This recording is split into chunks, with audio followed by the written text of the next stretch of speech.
Welcome to the Skeptic Zone, the podcast from Australia for science and reason.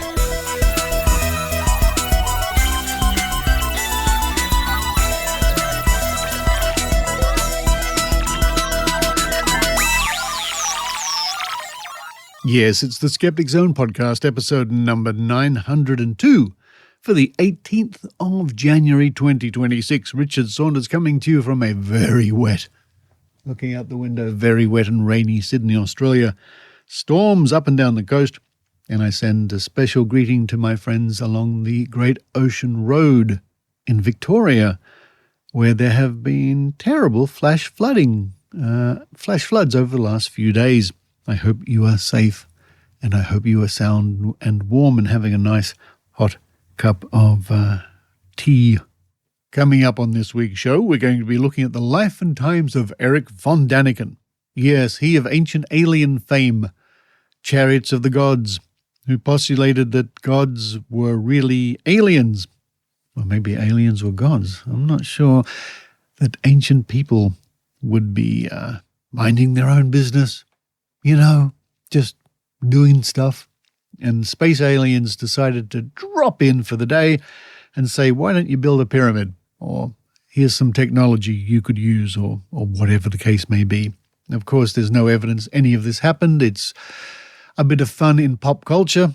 Or is it? Is it more harmful than that? That's another question. Anyway, we'll look at the life and times of Erich von Daniken and his Chariots of the Gods. Following that, it's the Australian Skeptics Newsletter, written by our news editor D and read by Adrienne Hill in Skookum Studios in Canada.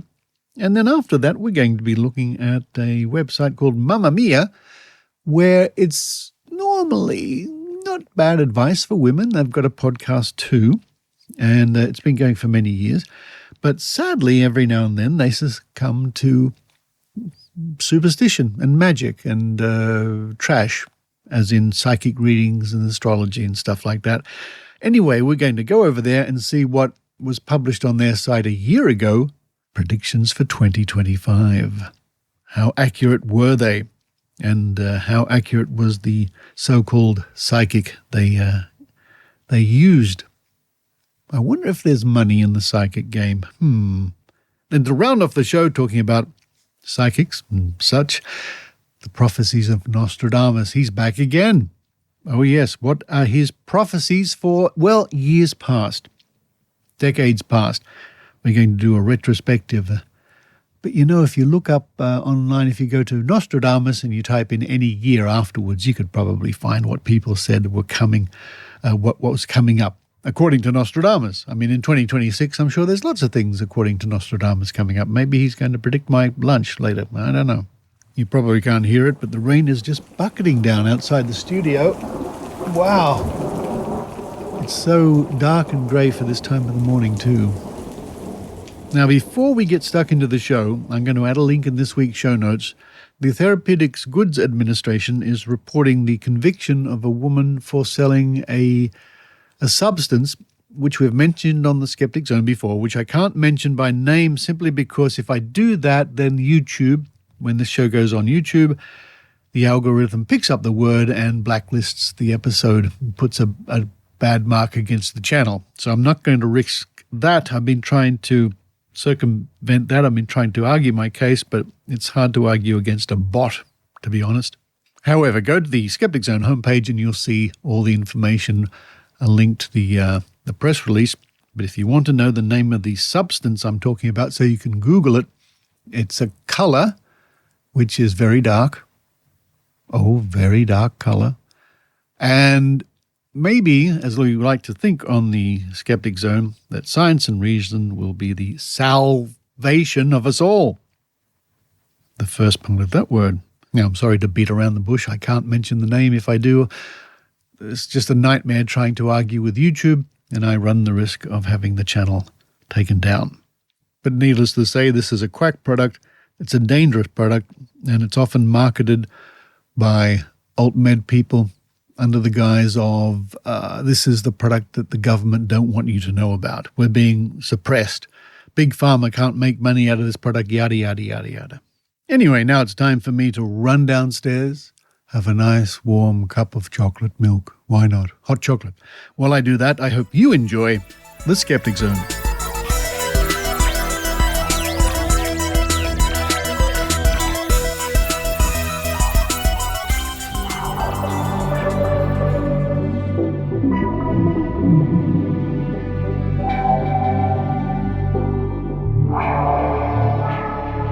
Only a couple of days ago, we learnt of the death of Erich von Daniken.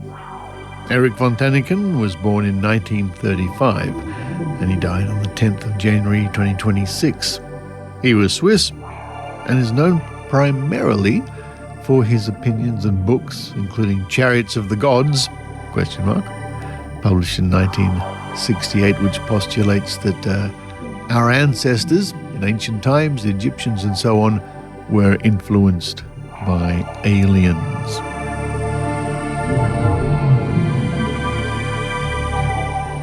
It's safe to say that few people in popular pseudoscience have achieved the global recognition of Erich von Daniken. Since the 60s, his name has been almost synonymous with the idea that ancient civilizations were visited, guided, or even created by extraterrestrials. His best-known work, Chariots of the Gods, and there's always a little question mark after the word gods, helped launch what is now referred to as Ancient Aliens or Ancient Astronauts. And this is a series of claims asserting that archaeological, architectural, and mythological evidence points to not only human ingenuity, but alien intervention. Von Daniken's influence on popular culture is undeniable. His books have sold tens of millions of copies, been translated into dozens of languages, and inspired documentaries, television series, and a continuing subculture. Yet his work is not regarded highly in scientific circles, and it is regarded as not only incorrect, but deeply flawed. Erich Anton Paul von Daniken was born on the 14th of April in 1935 in Zofingen, Switzerland. Raised in a Catholic environment, he attended the Jesuit College of St. Michael in Freiburg. This background is often cited by von Daniken in helping shape his fascination with religious texts and the idea that traditional interpretations conceal deeper truths. It's worth noticing that von Daniken did not receive formal training in archaeology, history, linguistics, or the physical sciences, and these fields are central to the claims he would later make. Instead, he pursued a career in hospitality management, working as a hotel manager in Switzerland and other countries.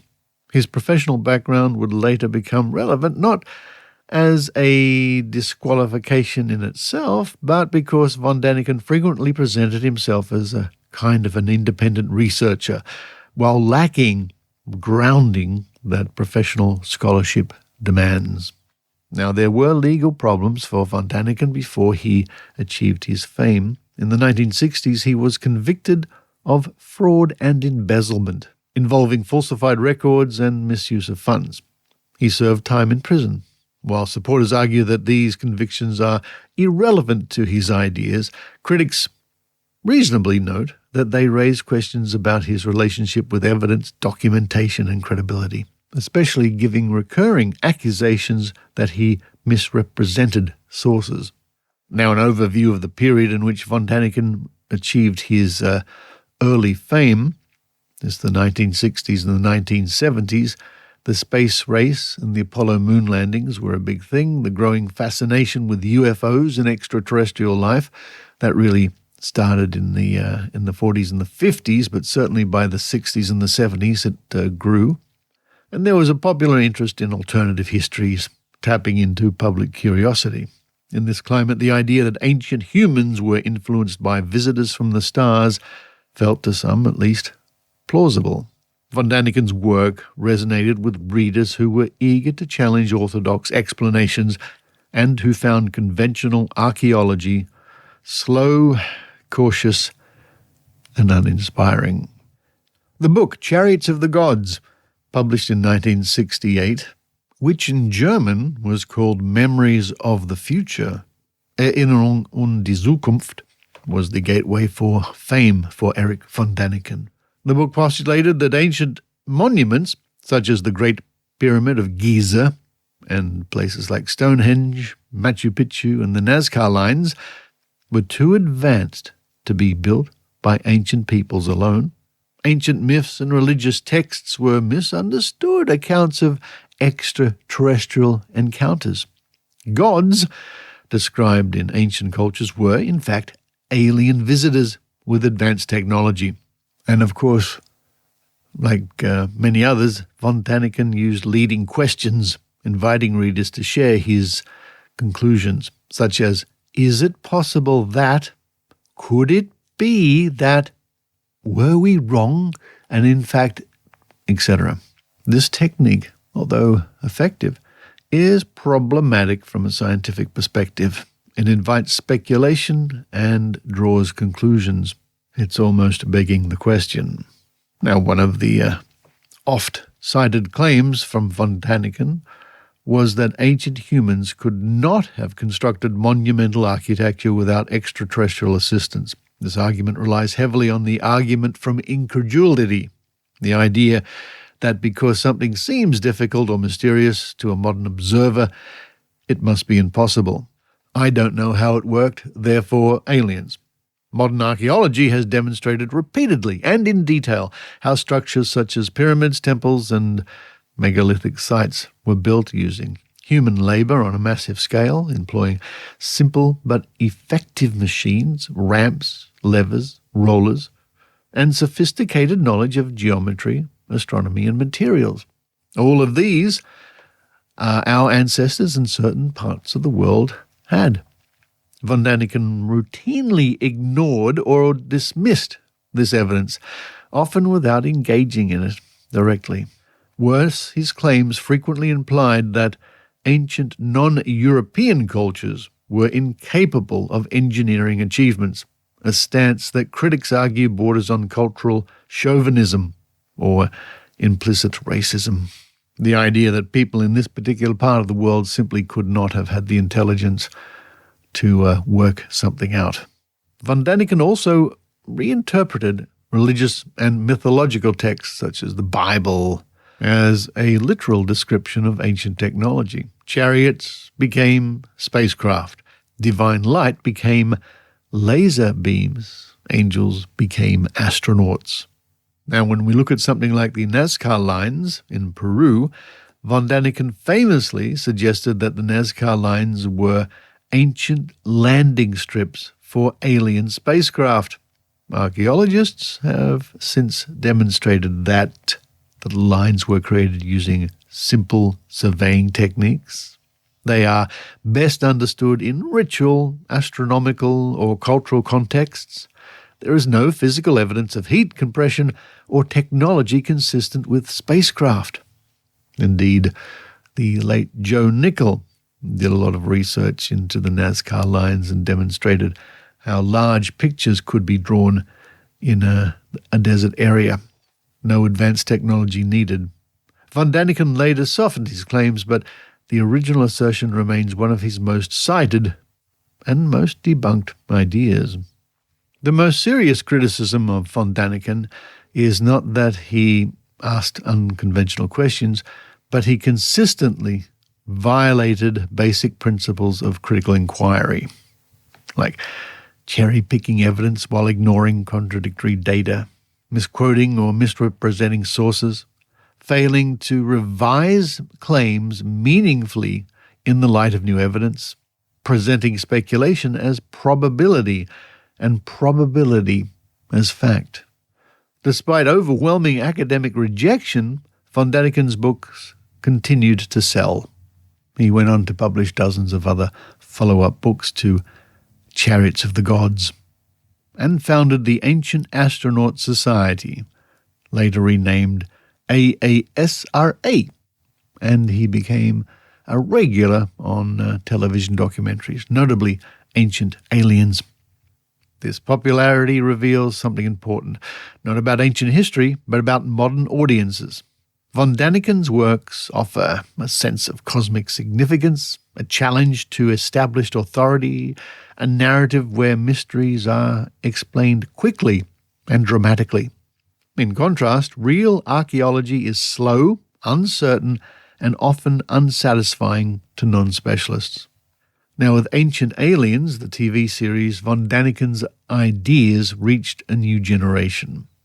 The show amplified his original claims while lowering evidentiary standards, often presenting speculation alongside scientific fact without distinction. Critics argue that this format misleads viewers, promoting pseudoscience under the guise of open-mind inquiry.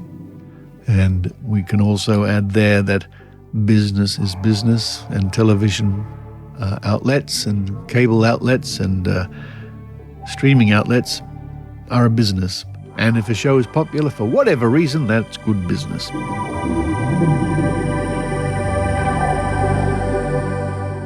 The work of Erich von Daniken diminishes human creativity and achievement, especially of those ancient peoples.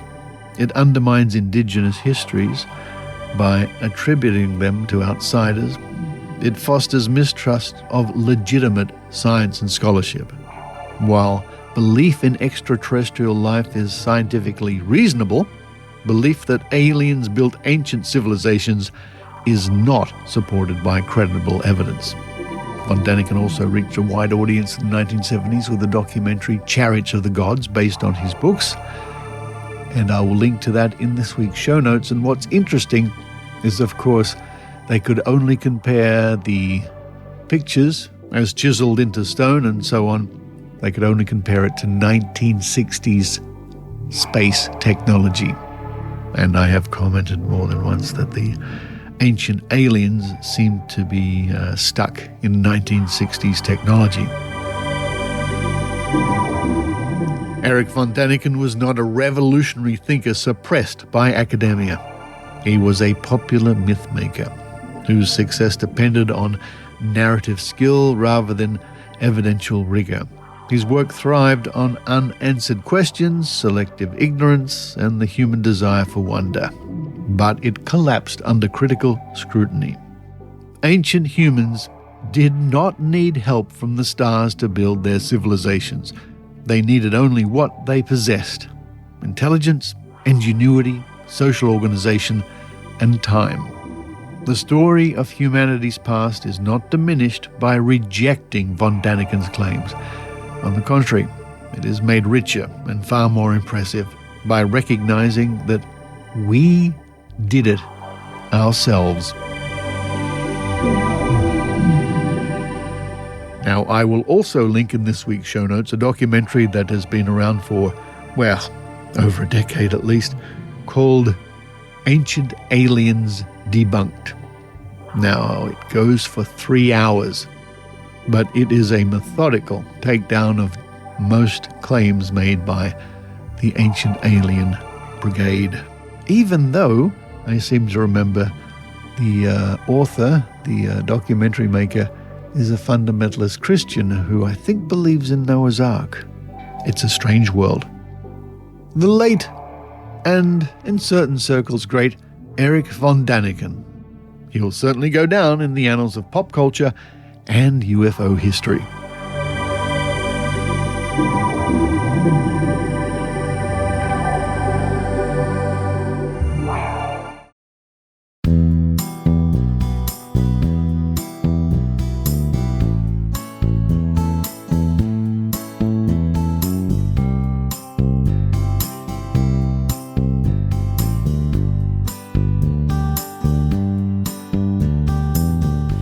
Hello everyone, this is Adrienne Hill from Skookum Studios in Calgary, Canada, and I'm going to read the highlights from the Australian Skeptics Newsletter.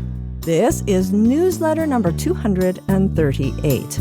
Now don't forget, you can sign up to this newsletter at skeptics.com.au and get the full report, complete with all the links every other week, right into your inbox. But let's see what our news editor, Dee, has for us this time. Hi all, says Dee. We're back for 2026. catching up on lost time and getting back onto that year of the horse. Over the break, we had a higher proportion of space and extraterrestrial stories. Attribute that to New Year hopefulness, or post-New Year befuddlement. In other news, there has been much discourse and reporting on immunization topics, both for and against, and positive and negative. Examples include RFK Jr.'s lowering of the frequency for children's vaccination schedules by almost half, and the World Health Organization's reaffirmation of the lack of a relationship between vaccines and autism. In the meantime, read on, D. Okay, D, I'll do just that. Bent Spoon 2026 nominations are open.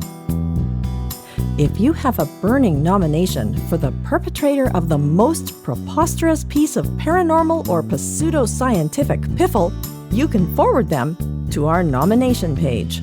Nominations should be for events, activities, or claims that have occurred in Australia or by Australians. WHO reaffirms no causal relationship between vaccines and autism.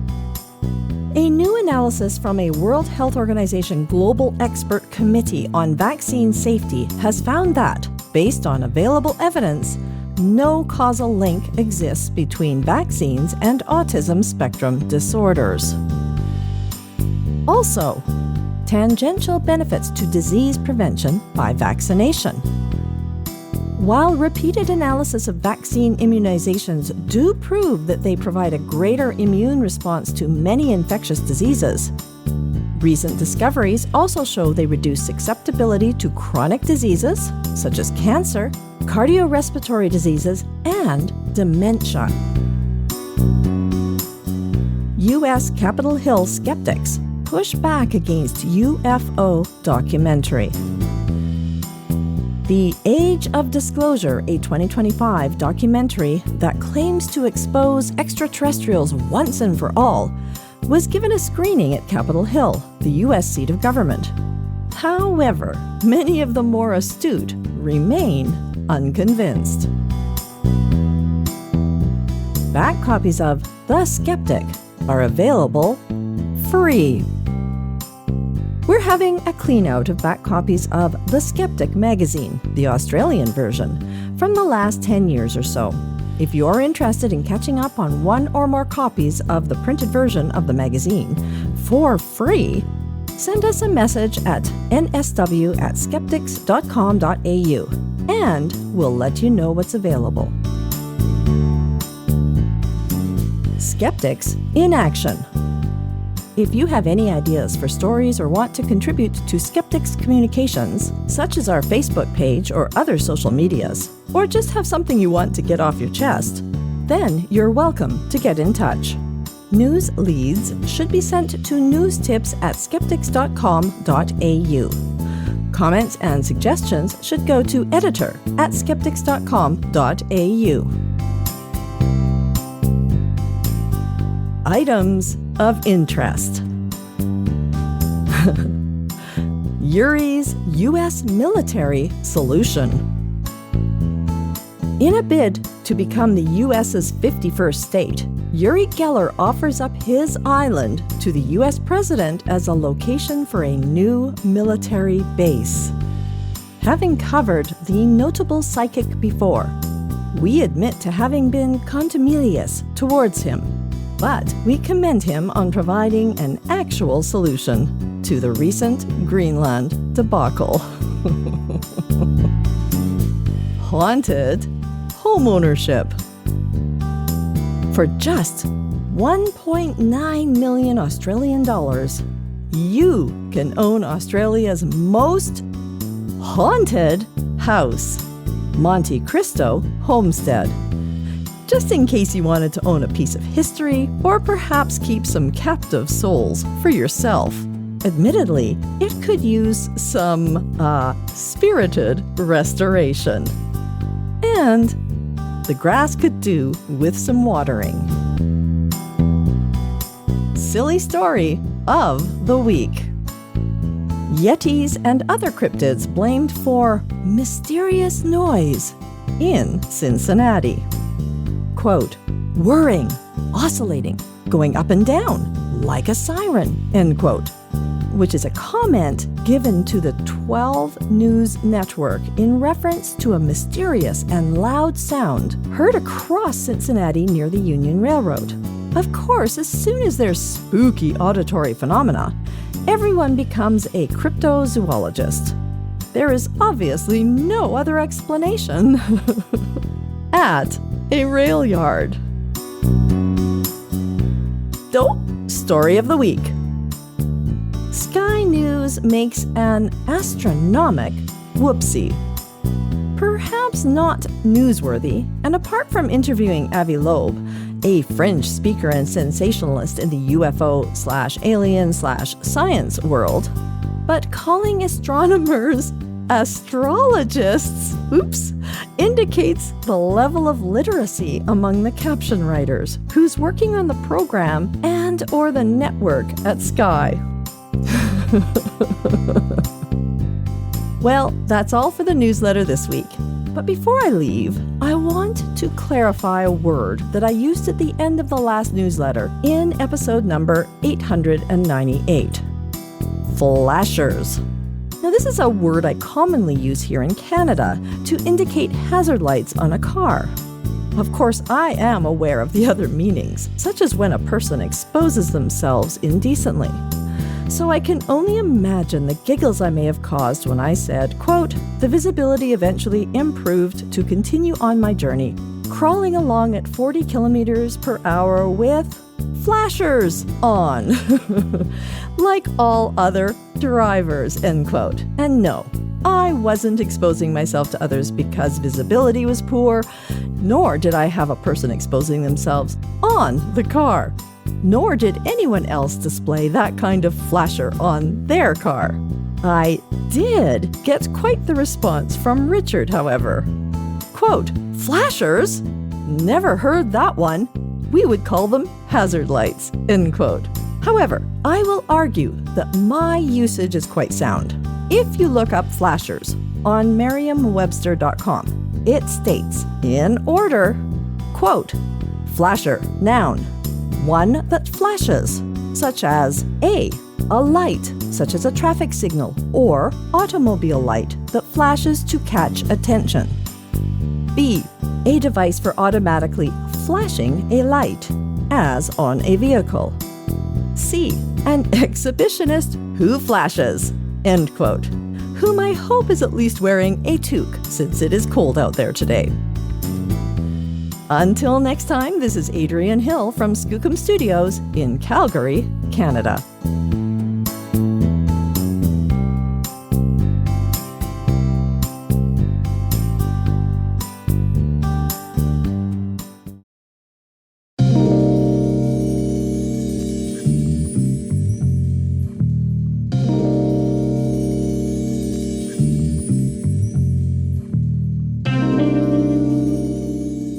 Yes, it's a new year, 2026. What does 2026 have in store for us all? Well, maybe we should see what various psychics were saying for 2025 before we start to worry about 2026. We have now hindsight. Yes, we can look back and do what newspapers and magazines and TV shows and radio shows normally don't do. We can look at the homework of the psychics. How accurate were they? Well, let's first of all turn to Mamamia, a popular website here in Australia, who have been known for being reasonably critical or in favor of women with scientific information, fighting woo. Sadly, they succumb every now and then. And here, published on the 2nd of January 2025, is an article called I Asked a Psychic for Her 2025 Predictions and What She Said Floored Me. I see. By Alex Nicholson. Well, let's take a look. Wow, 2024 was some ride, huh? I guess it was, I don't remember. The general sentiment on social media as the year wrapped up went something along the lines of worst year ever. Don't we say that every year? But it's over now, friends. We can breathe a collective sigh of relief because 2025 is here. Well, we hope we can exhale. But wouldn't it all be easier if we knew what was coming? And it goes on a little bit, and they consult somebody called Mikki Fisher, M-I-K-K-I, Fisher, psychic medium, and host of the Village Crazy Lady podcast. Okay. Now, what was Mikki saying would happen in 2025? All I can say is look out Tinseltown, which reminds us that most psychic predictions in the media, the trash media, the tabloid media, or here and there, are to do with celebrities, Hollywood, entertainment, that sort of thing. And a lot of this is waffle. I just want to get to definite predictions, so I'm just scanning this. I mean, here she says, I think this revealing of Hollywood will also show up in other areas as well. We'll see similar patterns in politics and also religion. Whatever that means. We're really moving into such a revolutionary time. 2025, a revolutionary time? Let's talk about the Diddy allegations.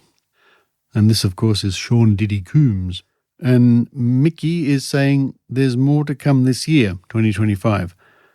As somebody who is in the news saying there's more to come in the following year is hardly shocking. In 2025, Mikki sees a spotlight on Jay-Z, who was also named in a sexual lawsuit originally filed against Diddy. I think this was all sort of publicly known information and things that were going to happen anyway. So far, nothing too impressive. She says, Mikki predicts a raid or something around February, and then April, May is when I see an arrest happening. According to the information I'm getting here, Sean Diddy Coombs was arrested by federal agents on September the 16th, 2024. So I'm not sure what her angle is here. Maybe somebody else was arrested? And more waffle, she says, it'll kind of be the beginning of recognizing how twisted the industry is and what goes on, especially around how they use people who come from no money and they use kids. Well, this is hardly an amazing psychic insight. I think that's just bland generalizations. She says, I don't see anyone else really big kind of getting involved yet, but I see there's a political connection as well, whatever that means. All right, so not very impressive yet. Again, it's sad that they have this drivel. Normally, this boils down to being a voyeur on the lives of celebrities, which is what the tabloid media thrive on. And there's more generalizations here about people like Beyonce. What else is here? Is Ashton Kutcher headed for some drama, ? I definitely see something happening with Ashton Kutcher, said Mikki. He is another one who I see going down in a big way.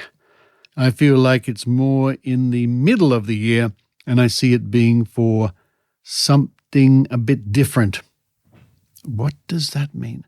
That is, not allegations around sexual assault or rape, as we've seen other celebs accused of. My spirit guides just keep saying fraudulent. Oh, I'm not going to touch that with a 10-foot pole. Maybe I will.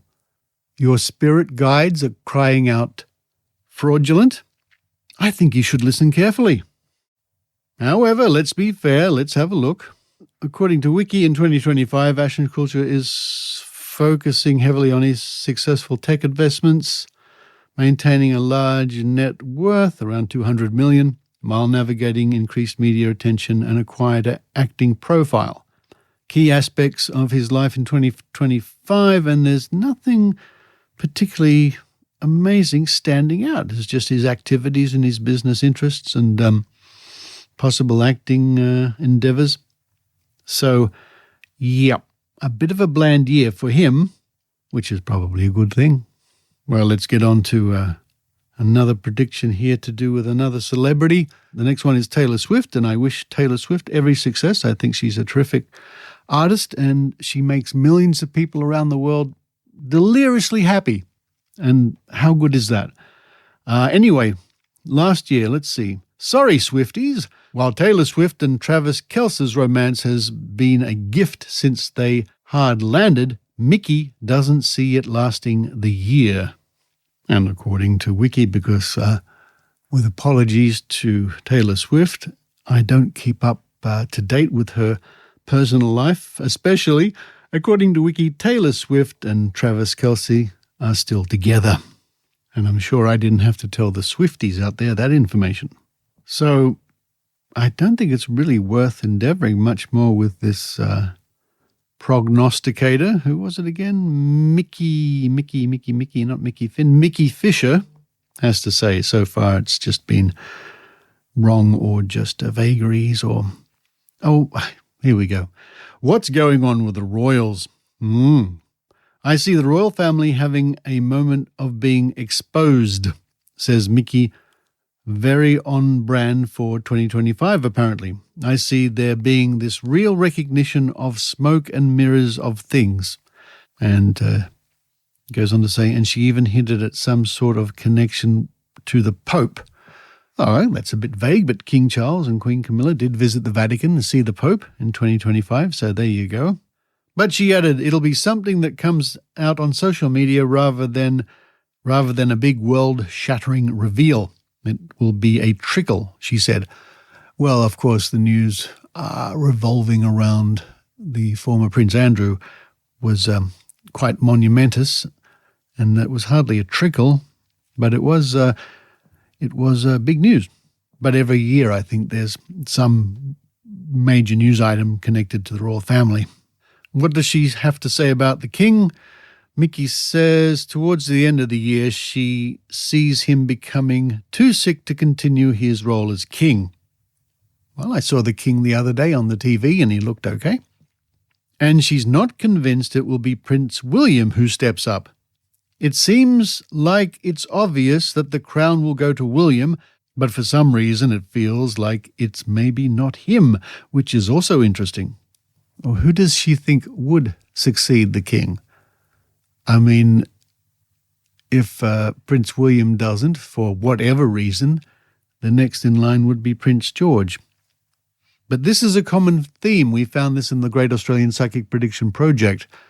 Almost every year, someone predicted the late Queen would die or abdicate. It was a common prediction.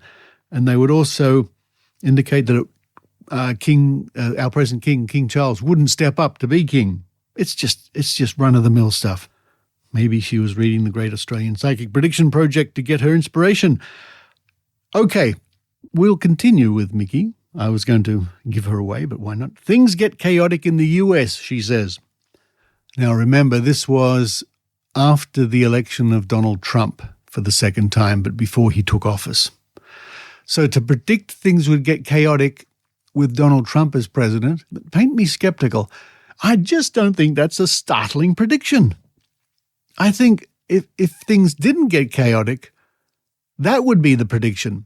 If you made a prediction saying Donald Trump is to be president and things will run smoothly and calmly, that would be the amazing prediction. Anyway, what does she have to say? It even starts with, well, look, I don't need to be psychic to figure that much, but according to Mickey's predictions, it could be even wilder than we could have imagined. Well, you know what? This has been the case for 2025.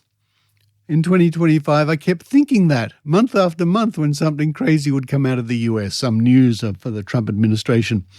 And every now and then I think, I could never have thought that would happen. So, she says the politics next year in America is just insane. And I think a lot of other psychics have been saying that for a while.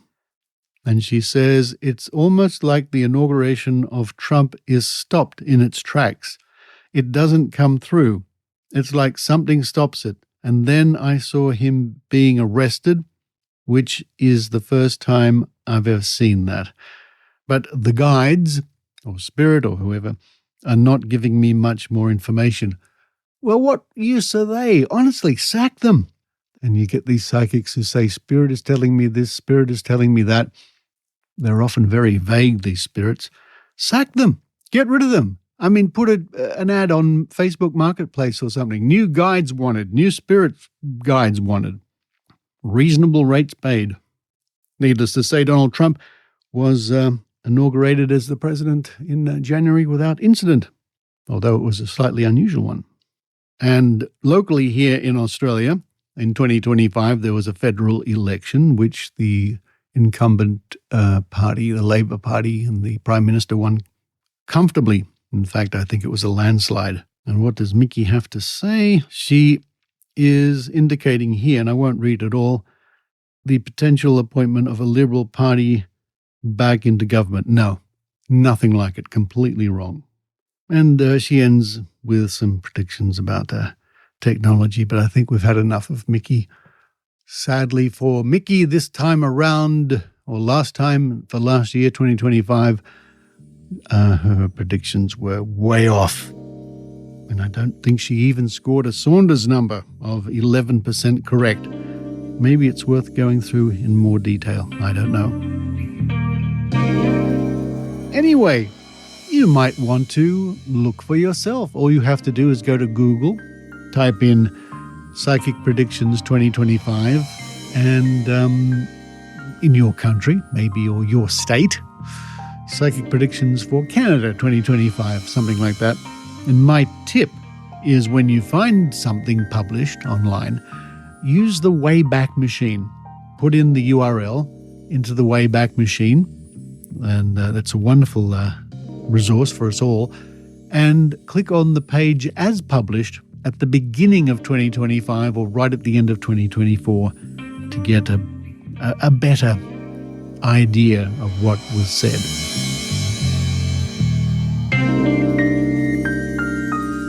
And just before I leave this topic, it's a pity that no psychics out there could have predicted the tragedy at Bondi only a couple of weeks ago.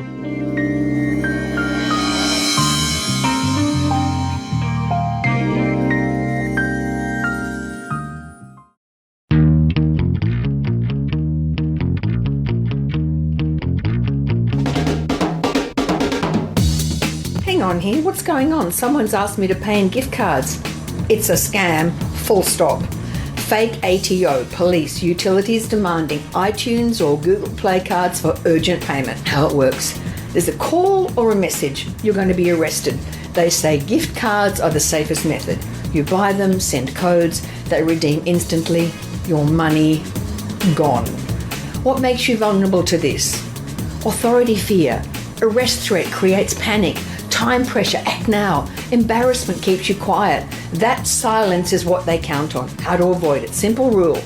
No Australian government agency or bank accepts gift cards as payment.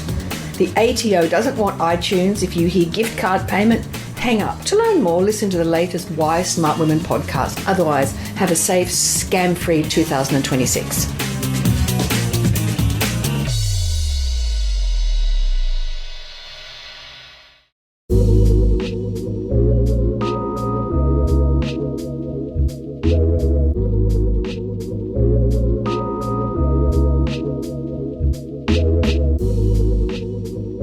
It's time to go back to the archives of Trove and other resources, no matter where they are, unless they're hidden in some secret government vault and we can't get to them. That's where they keep all the ones that prove that aliens are visiting Earth. They've got a picture of the Loch Ness Monster having a cup of tea with Bigfoot, and all the remote viewers have their files there too. So we can't get to those archives, which is a pity, but for everyday people, we can get to digital newspapers and other archives around the world, like Trove at trove.nla.gov.au, or even over at Google Newspapers, which is a very interesting resource of a selected series of newspapers. And as I mentioned last week, I thought we'd have another look at Nostradamus. Why not? I mean, people of my vintage, my generation, and surrounding generations might remember old Nostradamus. He was a thing for a while. Don't hear much about him anymore. But Interestingly enough, this time of the year, in January each year, if you just Google Nostradamus and the current year, if you look now, you'll find various newspapers and whatnot telling you what's happening this year. If you put in Nostradamus 2025, you can see what was supposed to happen last year, and that's going back for decades. Anyway, let's have a look.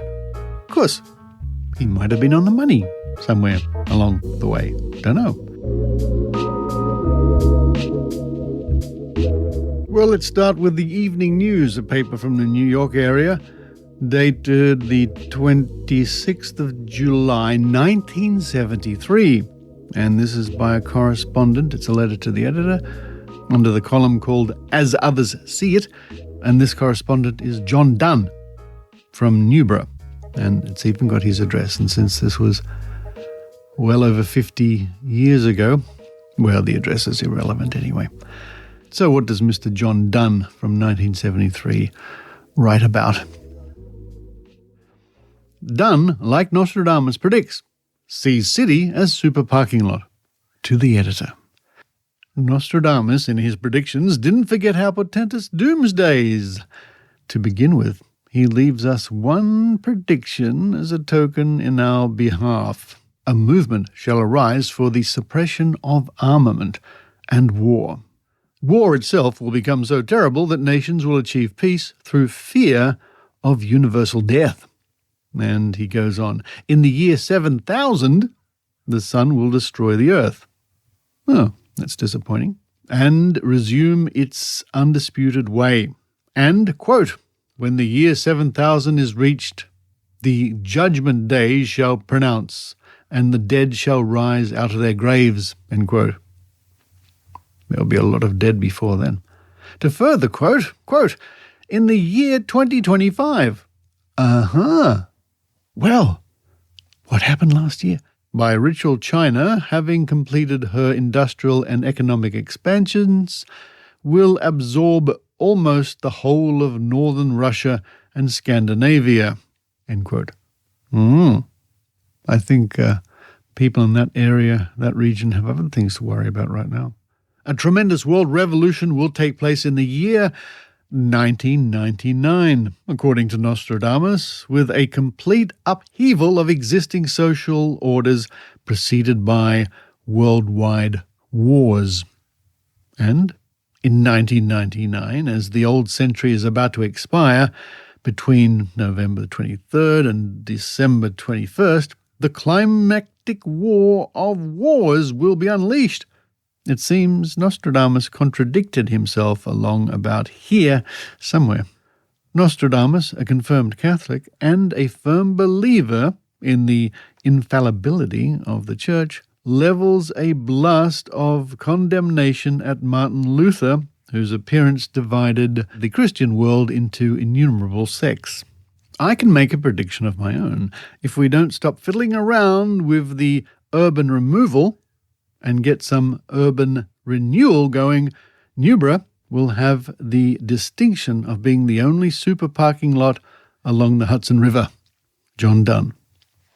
Okay, some interesting predictions there, or thoughts on Nostradamus. I guess what was supposed to happen in 1999 and 2025 didn't quite work out, so we might have to wait till 7,000. But what's this? What's this? In 1980, John Dunn is at it again. In the Evening News again, the 6th of March. Will these predictions come true? To the editor. Browsing through the predictions of Nostradamus in the book published in 1949, I noted at random stanzas which, interpreted by the author Henry C. Roberts, appear to thusly. Who says thusly anymore? The navy of the great empire shall take the lead in a rebellion centering in the Mediterranean locale. And a stanza predicting the bad times that will exist between the Catholics and the Protestants. Northern Ireland? ? Germany shall endeavour to unify all Europe under her banners, but shall meet with stiff resistance from all nations, and a Russian invasion coming through Iran shall seize Mediterranean ports. In the Adriatic Sea, they shall be driven back with great losses. This is all very exciting. According to Nostradamus, there will be a complete revision of the basic concepts of religion about the year 2150, 600 years after it was written, and a new world order will arise, possibly one religion. And in another stanza, a 7-month war of tremendous destructive force shall be as the world has never seen it before, shall terrify mankind. A world revolution is foretold to take place in the year 1999. Now he's at it again, with a complete upheaval of existing social orders preceded by worldwide wars. And in the year 2025, by ritual, China having completed her... and he just talks about the China taking over the Northern Hemisphere, Russia and so on. And we're still waiting for that. Nations shall increase their military might, and great armies will be scattered throughout the world. The people burdened with the increased taxes for the maintenance of these armies will finally rebel, and worldwide revolution will follow. In the Mediterranean Sea, a fleet will be wrecked. The earth will shake with the sound of terrible weapons, and the air will vibrate with a strange whirring. Mohammedan influence will receive to the determination of the rulers of Egypt. I'm not sure if that's actually what it says, but the words here aren't reproduced very clearly.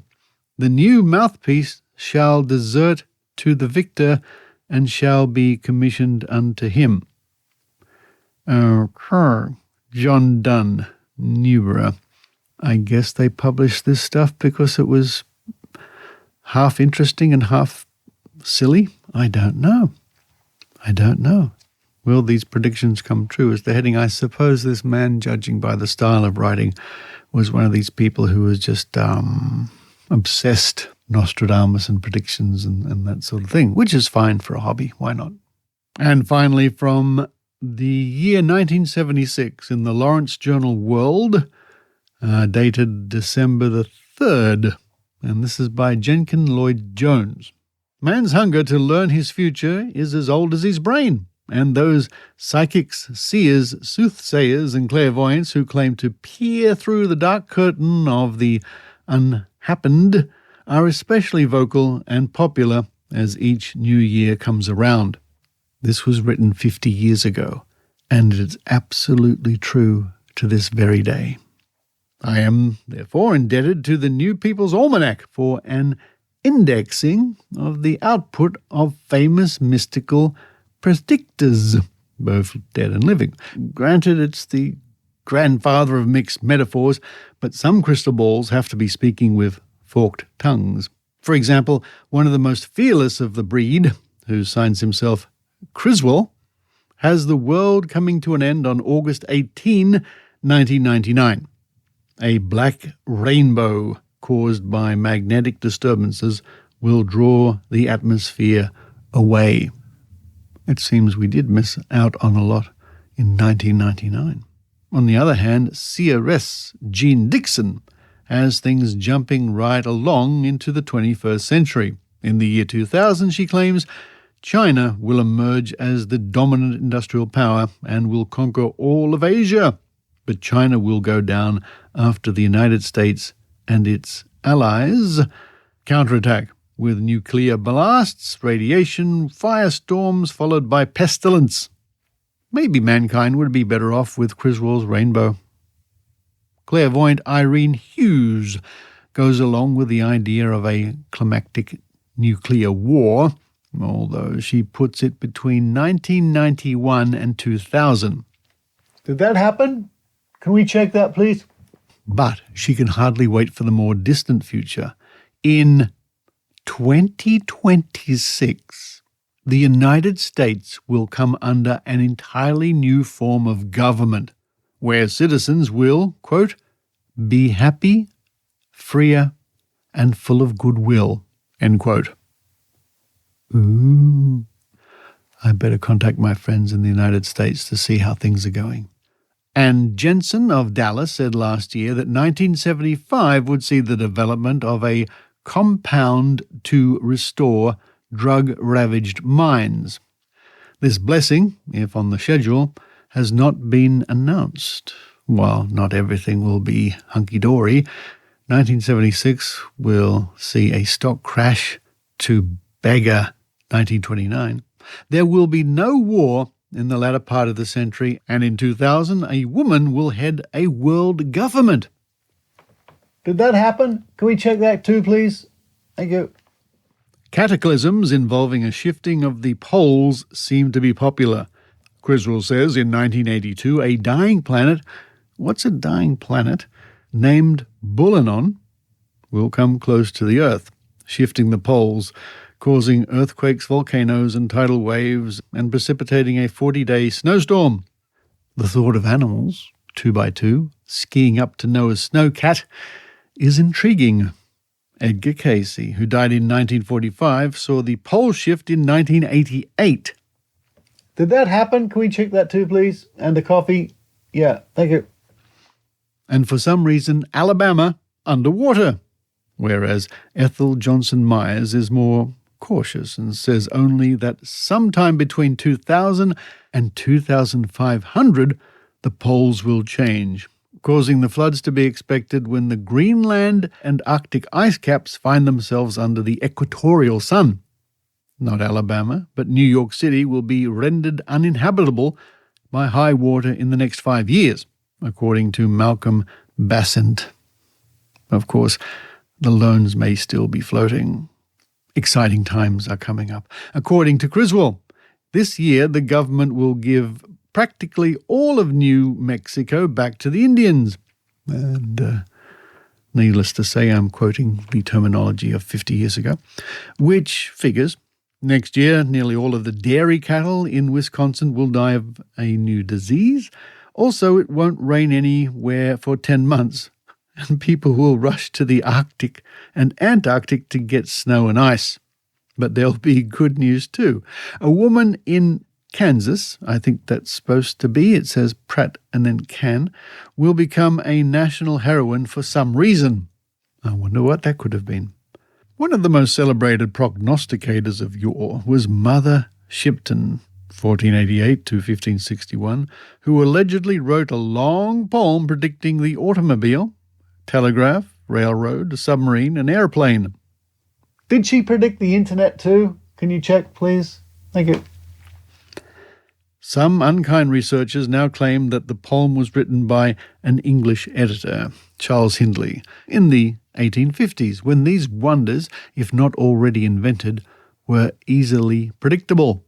But Shipton/Hindley tore her pants by writing the poem one couplet too long. It read, quote, "The world to an end shall come in 1881, end quote. Nostradamus, 1503 to 1566, agreed with Criswell that there will be big doings in 1999. But instead of the end of the world, Armageddon will occur on December 21 with right winning. The world won't get it in the neck until about the year 7000.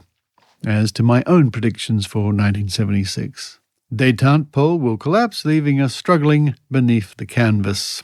Exactly 86 stars of stage, screen and TV will describe their informal cohabitations as a, quote, deeper, more meaningful relationship than marriage, end quote, the week before they move in with someone else. Many prominent people will die. There will be widespread discontent as citizens everywhere cuss the unusual weather. What a prediction. A total of 172,848,222 Americans will eagerly read every available New Year prediction by syndicated mystics. 12 will keep files. And I like that piece very much. By Daniken Lloyd Jones all those years ago, 50 years ago. Or when was it? The 3rd of December 1976, so almost 50 years ago. So there you go. When looking up one thing, we find another. But that's typical when you go online to do searches in newspapers. One thing leads to another, because when you go to Trove at trove.nla.gov.au or Google Newspapers or other online resources, well, you never know what you might find.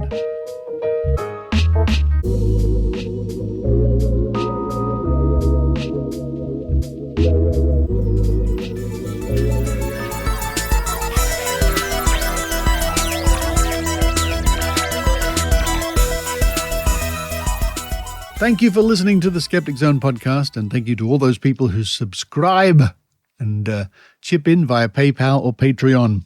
Your money goes a very long way and keeps the show going, and it does indeed. Coming up on next week's show, I hope to tell you more about this product, which I can't mention the name of the name I can't mention. Maybe its product should be called Voldemort.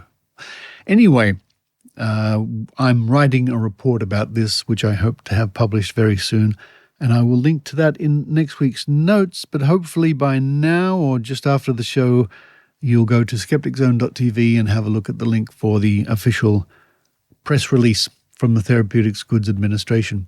And it's good to see that the TGA do take action against dodgy products and products that can't possibly work, including, and this is foreshadowing something I hope is coming up, including magical machines that cannot possibly live up to their claims. That's a little tease. We'll see what happens in the next little while. But for this week, this is Richard Saunders signing off from Sydney, Australia.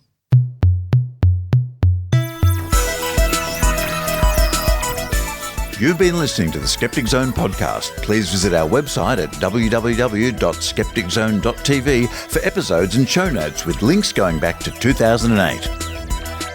You can follow the Skeptic Zone on Facebook, X, TikTok and YouTube by clicking the links at our homepage, together with links to support the show financially via Patreon or PayPal. The Skeptic Zone is an independent production. The views and opinions expressed by our guests are not necessarily those of the Skeptic Zone podcast or any other skeptical organisation.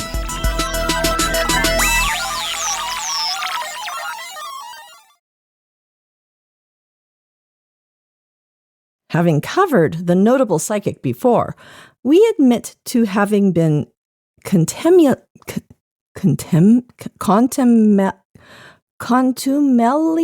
towards him. What the heck? Contumelious? Thanks, Dee. Oh, God.